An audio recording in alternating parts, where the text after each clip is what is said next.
Talk about a close encounter. NASA's Dawn spacecraft is now flying alongside a massive asteroid named Vesta and has sent back data that led to this simulation of what it looks like on this giant rock that started out as a small planet. Vesta is roughly the size of Arizona. It's located in the asteroid belt between Mars and Jupiter. May 10th, 2012. NASA releases data from the Dawn spacecraft on the asteroid belt between Mars and Jupiter. The interesting discoveries found prompt researchers to dive deeper into an old theory of the universe. In the 1860s, there was a belief in something called Bode's Law. Actually, it was the Titus-Bode Law. But basically what it said is every planet is about twice as far from the sun as the previous planet. And it actually works really, really well for like 8 out of the 9 or 7 out of the 9 planets that we have. But at the time, there were only 6 known planets that were visible to the naked eye or even some of the primitive telescopes they had at the time. And they noticed that there was this gap between Mars and Jupiter right where a planet should be. Now, in that gap is the asteroid belt. It implies that the asteroid belt is actually the wreckage of a planet that used to exist there. If the asteroid belt is really the remnant of an ancient planet between Jupiter and Mars, is it possible a species inhabited this missing planet thousands or even millions of years ago? If that's true, could it be they escaped before its destruction, only to land and inhabit our Earth? There is an alien presence. It's been here for a very long time. It has reached Earth because of war. John Brandenburg's work opens the question, what happened 300,000 or a million years ago on Mars that he claims the evidence is hard that there were 2 hydrogen bomb explosions? Here is Mars xenon versus Earth xenon.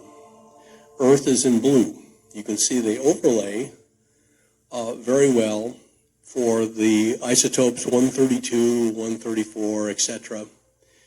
But at 129, Mars has 2.5 times more xenon 129 than the Earth does. And by the way, it has this, you could put any other planet up there and it would look the same. Mars is different from every other planet. It has this big load of xenon 129. And sadly, this is weapons signature. One man who retired from the Defense Intelligence Agency in 1999 sought me out. And we met with a man from the World Bank in Baltimore at the harbor. And for 7 hours, this man was provoked by a section of my book having to do with cloning technology. But he explained that his job for 23 years in the Defense Intelligence Agency was to analyze and monitor the geopolitical, territorial conflict of 3 different extraterrestrial groups inhabiting this world.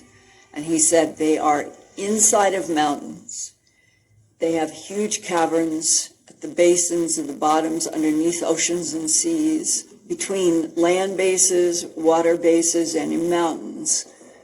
They have a control on this planet, and it may be linked directly to Mars, to Sirius, and to Zeta Reticuli 1 and 2. Could some of these beings from another planet not only be considered alien, but also human?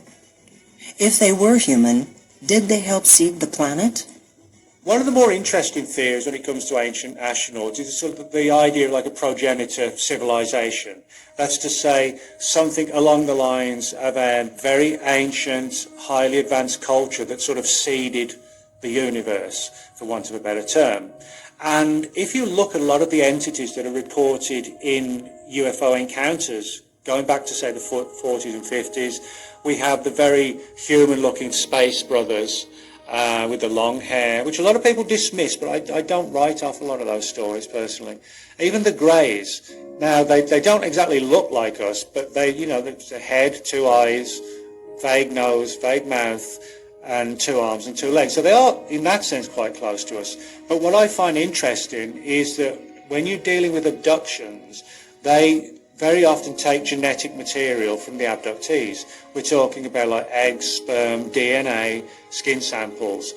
If we were dealing with races of entities that were totally separate, I find it very difficult to think that our DNA and the raw materials they need from us would be totally compatible with them.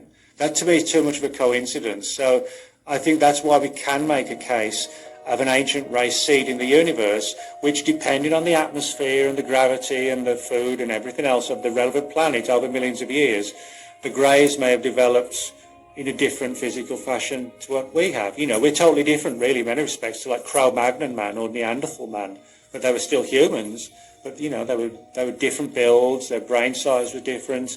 So I think we could be dealing with something like that, that's a civilization. Maybe it doesn't even exist anymore, but it was the original seeding of the universe or the galaxy. Someday, extraterrestrials arrived. They realized which form of animal is the most advanced. It was our ape family. They simply took one or two examples out of the ape family. They changed their genetical code. Every genetics know how to do this. You change the DNA base, you change it, and you put this back into the womb of a female. The female will give birth to a child. The child has, of course, the evolution, has the skeleton, the teeth and everything. But because of this artificial mutation, the child has something in plus which the rest of the family tree has not.